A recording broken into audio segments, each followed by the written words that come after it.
The universe, as it turns out, has a rather twisted sense of humor. This particular cosmic joke was about to unfold in the pristine halls of the Galactic Confederation's most prestigious event, the annual Apex Predator Showcase. Because apparently, when you've mastered faster-than-light travel and conquered the mysteries of quantum mechanics, the next logical step is to gather around and compare who brought the scariest pet to the galactic equivalent of show and tell. The Nexus station orbited the neutral world of Kepler 442c, a diplomatic marvel of engineering that housed representatives from 47 different species. Today, however, it resembled less a center of interstellar diplomacy and more a cosmic zoo where the animals had learned to wear fancy uniforms and speak in pretentious committee-approved jargon. Ambassador Thexani of the Zephyrian collective adjusted his crystalline exoskeleton with what could charitably be called smugness. His species had dominated this particular competition for the past 3 standard cycles, and why shouldn't they? The Void Stalkers were perfection incarnate, beings of living crystal that could phase through solid matter, manipulate gravitational fields, and reduce their prey to component atoms with a thought. They were, in the vernacular of lesser species, absolutely terrifying. The Kromach delegation sat in their reinforced seating, their massive forms requiring specially designed furniture that looked suspiciously like military-grade bunkers. General Vexthor's mandibles clicked in anticipation. His battle beasts were the stuff of nightmares, 10-meter-tall amalgamations of organic armor and weaponized evolution that could tear through battleship hulls with their bare claws. Each one represented 1,000 years of selective breeding and genetic modification, turning natural predators into living siege engines. Then there were the Ethereals, beings of pure psychic energy who had long ago abandoned physical forms for something far more disturbing. Matriarch Zilfara's mental presence rippled through the assembly like a cold wind, her mind renders waiting in their containment fields, creatures that existed partially in normal space and partially in the realm of pure thought, where they hunted consciousness itself. And then in a section of seating that seemed almost comically mundane by comparison, sat the human delegation. Garrett Holbrook had the appearance of someone who had wandered into the wrong conference room and decided to stay for the free refreshments. His simple grey suit stood out like a paper airplane in a squadron of fighter jets. Next to him, equally unimpressive, sat Dr. Miriam Kessler, xenobiologist and part-time dog walker, a job description that would soon take on cosmic significance. The opening ceremonies proceeded with the usual pomp and circumstance that galactic bureaucracies seemed constitutionally incapable of avoiding. Chancellor Mordan of the Vegan Trade Alliance, a species that had evolved from something resembling a cross between an octopus and a filing cabinet, extended his ceremonial tentacles in the traditional greeting. Esteemed beings of the Confederation, he intoned in his translator-filtered voice, today we gather to witness the pinnacle of evolutionary achievement across our galaxy. Each species will present their apex predator, that perfect killer which represents the ultimate expression of their world's natural selection. The assembled delegates leaned forward with anticipation. This was more than mere spectacle. It was a demonstration of power, a biological arms race that determined species standing in the galactic hierarchy. Your apex predator was a direct reflection of your homeworld's dangers, your species' survival capabilities, and by extension your worthiness of respect in interstellar affairs. The Zephyrian collective will begin, Mordan announced.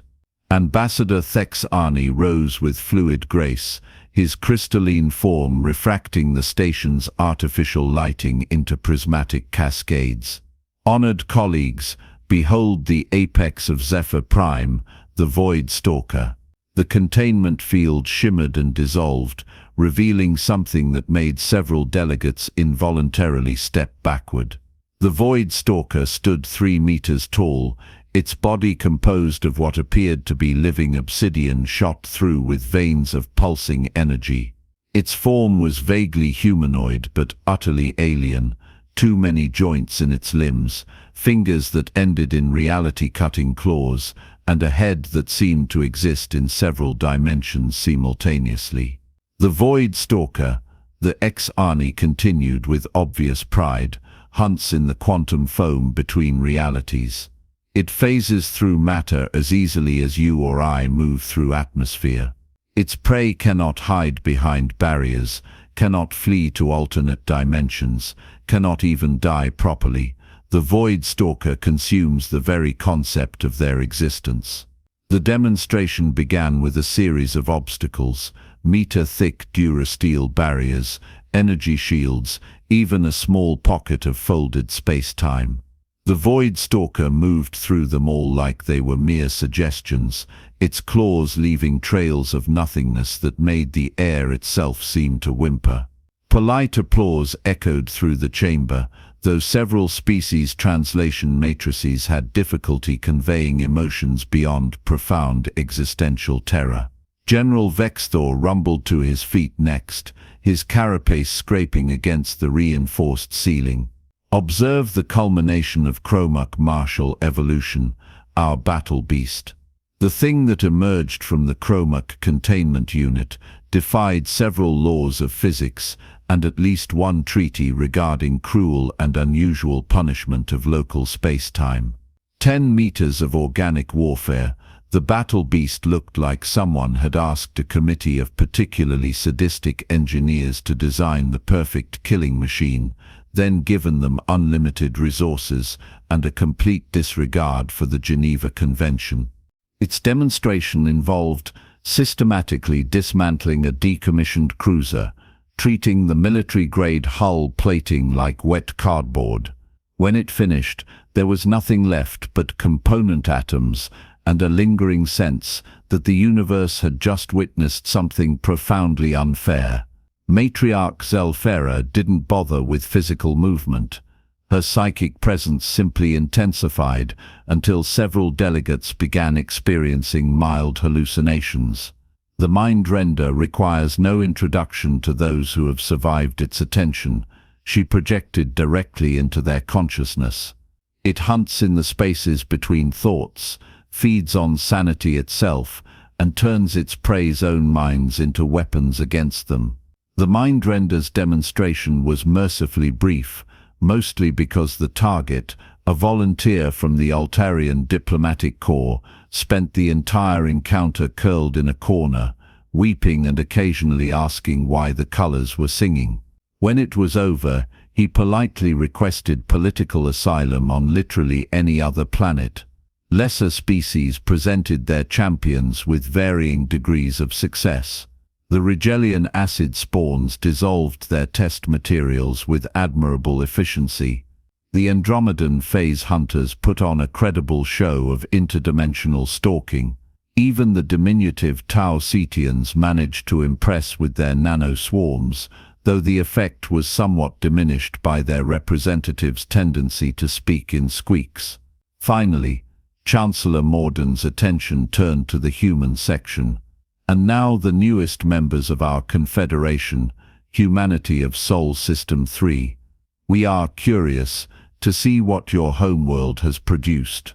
The pause before curious carried roughly the same emotional weight as a diplomatic note expressing serious concern, which in galactic politics translated to "we're not angry, just disappointed." Garrett Holbrook stood up with the casual air of someone who had just been asked to explain his lunch choice. Right. Well, this is Old Blue. He gestured to Dr. Kessler, who opened what appeared to be a standard travel carrier. What emerged was underwhelming. Old Blue was, by any reasonable definition, a dog. Specifically, he was a blue heeler of approximately middle age, with the slightly graying muzzle and casual confidence that came from years of successfully managing livestock and occasionally stealing sandwiches when no one was looking.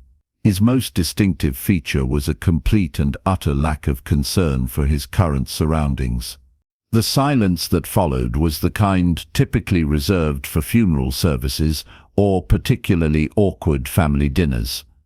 "That's Chancellor Mordan's tentacles writhed in confusion.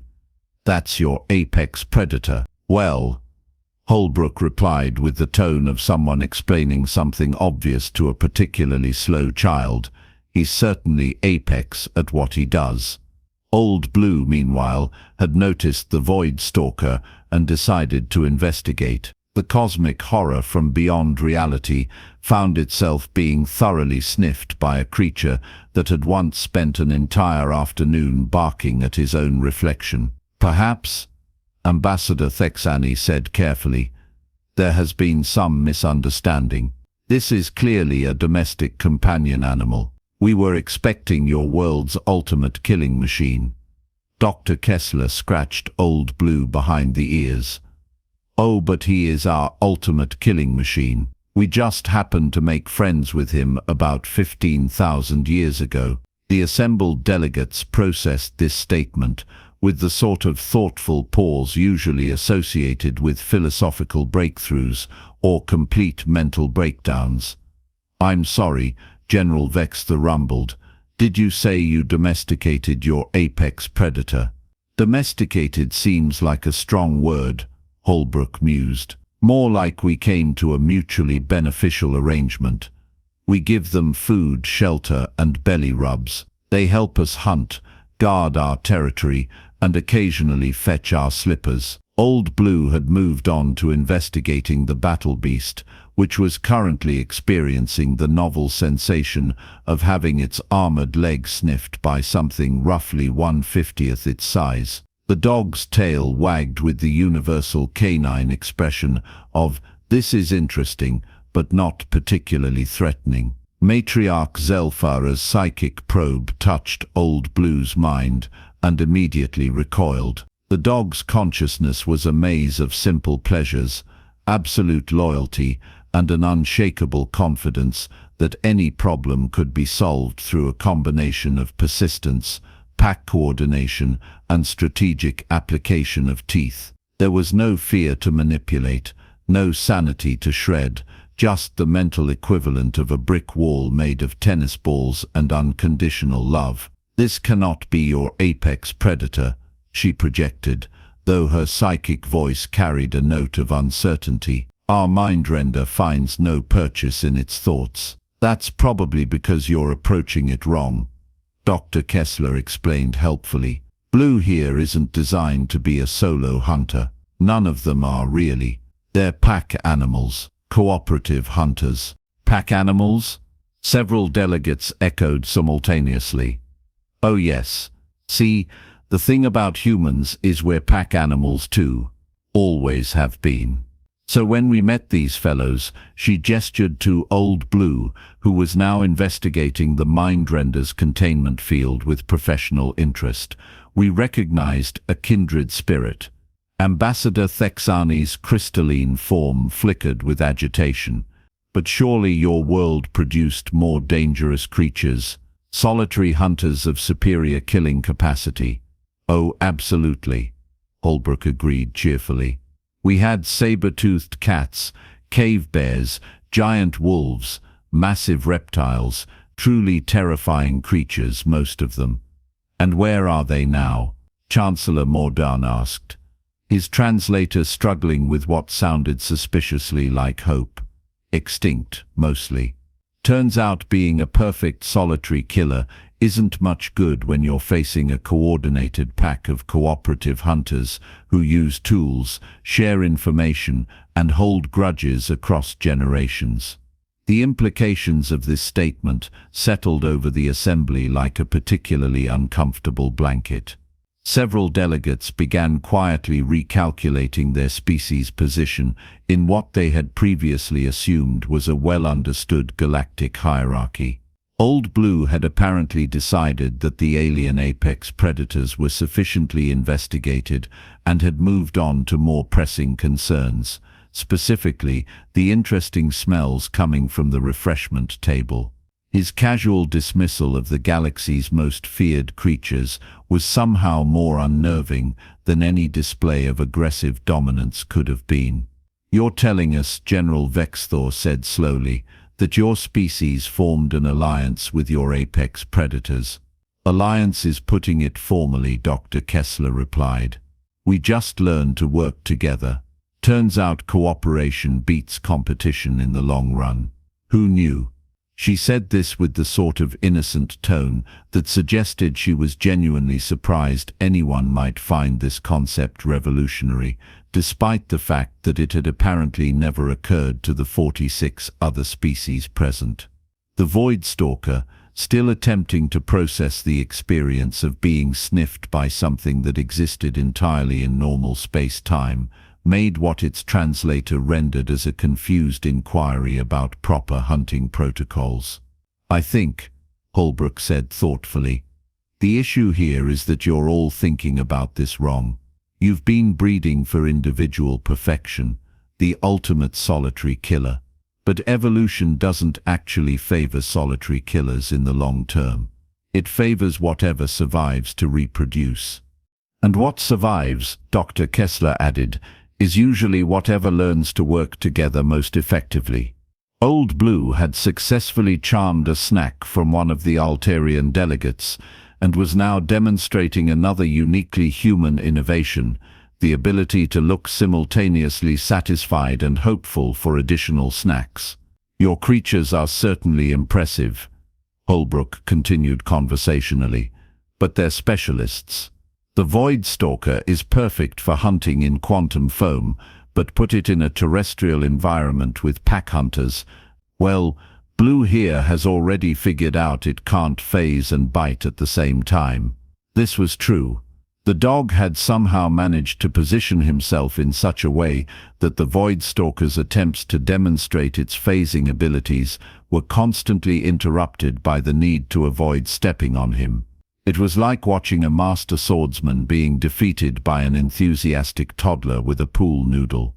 "The battle beast is certainly formidable in direct combat," Dr. Kessler observed, "but it's also predictable. Blue's great-great-great-grandfather probably dealt with similar challenges when he was helping human hunters take down mammoths. Teamwork, distraction, hit-and-run tactics, it's all the same basic principle, just scaled up." The battle beast, as if to prove her point, had become visibly frustrated trying to target something that kept moving to positions where attacking it would mean damaging the station's infrastructure, a social constraint that had never occurred to its designers. Matriarch Zelfara's attempt to psychically dominate Old Blue had devolved into something resembling a staring contest, if one participant was a cosmic horror from beyond reality, and the other was a middle-aged farm dog, who had once spent 3 hours staring at a particularly suspicious rock. "This is impossible," Ambassador Thexani declared, though his crystalline structure was dimming with what his species expressed as deep uncertainty. "Your creature shows no fear, no recognition of its obvious inferiority." "Why would he?" Holbrook asked reasonably. "From his perspective, he's surrounded by his pack." He gestured to the human delegation, in a controlled environment, investigating some new and interesting creatures that pose no actual threat to anything he cares about. "This is basically a very elaborate trip to the park." The word pack seemed to echo through the assembly with a significance that several species were still processing. Pack implied cooperation, coordination, shared intelligence, and distributed problem-solving, concepts that their apex predator breeding programs had systematically eliminated in favor of individual supremacy.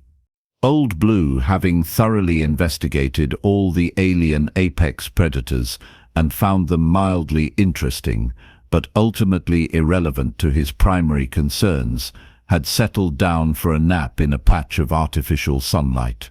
His unconscious dismissal of the galaxy's most feared creatures was somehow more devastating than any display of aggression could have been. "I believe," Chancellor Mordan said carefully, "that we may need to reconsider our understanding of apex predation." "Oh, don't let us stop you, Doctor," Kessler said cheerfully. "Your creatures are genuinely impressive. It's just that impressive individual killers aren't actually apex predators in any meaningful sense. They're just very good at what they do within specific parameters." "Then what," General Vextor asked, "is an apex predator in your species' understanding?" Holbrook and Dr. Kessler exchanged glances. "Well," Holbrook said, "technically speaking, it's us. Humans, I mean. We're the apex predator of Earth. But your physical capabilities are clearly inferior to this creature," the Zephyrian pointed out, gesturing at Old Blue's sleeping form. "Exactly," Dr. Kessler agreed. "That's why we're apex predators and he's not. We convinced him to work with us instead of against us. Same thing we did with horses, cattle, cats, and basically every other species we wanted to stick around." The implications of this statement were still percolating through the assembly when Old Blue woke up, yawned, and wandered over to investigate the emergency supply of water that had been provided for the various apex predators. Several of the galaxy's most feared creatures politely moved aside to let him drink first. "Your apex predator," Matriarch Zilfara projected slowly, "is a cooperative hunter that recruits other species into its pack structure." "That's a very formal way to put it," Holbrook replied, "but essentially accurate, and these other species join willingly." "Well, we provide food, protection, medical care, and social structure," Dr. Kessler explained. "Most species find it a pretty good deal." The assembled delegates sat in the kind of silence usually associated with profound philosophical revelations or complete psychological breakdowns. The carefully constructed hierarchy of galactic civilization based on individual species' capacity for producing perfect killers had just been revealed as a cosmic case of missing the point entirely. Old Blue finished his drink, investigated a few more interesting smells, and then returned to his humans with the satisfied air of a job well done. Dr. Kessler produced a treat from her pocket, which he accepted with the gracious dignity of a creature secure in his place in the universal order. "So," Chancellor Mordan said eventually, "humanity's contribution to the Apex Predator Showcase is a demonstration that apex predation is actually a social construct based on cooperative intelligence rather than individual killing capacity." "That's a very sophisticated way to put it," Holbrook agreed. "We just brought our dog to a science fair." The irony was not lost on the assembly that humanity had accidentally deconstructed the entire theoretical foundation of galactic power structures by showing up with a middle-aged farm animal who was primarily concerned with snacks and nap schedules. As the delegates began filing out, their conversations dominated by urgent recalculations of species hierarchies and defensive capabilities, Old Blue settled back into his travel carrier with the contented sigh of a creature who had spent a pleasant afternoon meeting new people and being generally well regarded. The universe, as it turns out, really does have a twisted sense of humor. It just took 47 species and one farmer's dog to appreciate the punchline. Dr. Kessler closed the carrier and smiled at her colleagues. "Same time next year?" she asked. The question hung in the air like a challenge, a promise, and a cosmic joke all rolled into one. After all, they'd probably want to see what other domesticated apex predators humanity had available for demonstration. Old Blue, meanwhile, dreamed of tennis balls and the satisfying work of a day well spent, completely unaware that he had just redefined galactic civilization by being exactly what he'd always been, a very good boy. The Galactic Confederation would spend the next several cycles frantically revising their understanding of apex predation, interspecies dynamics, and the fundamental nature of evolutionary success. Humanity would continue to bring their dogs to diplomatic functions, because honestly, who doesn't like dogs?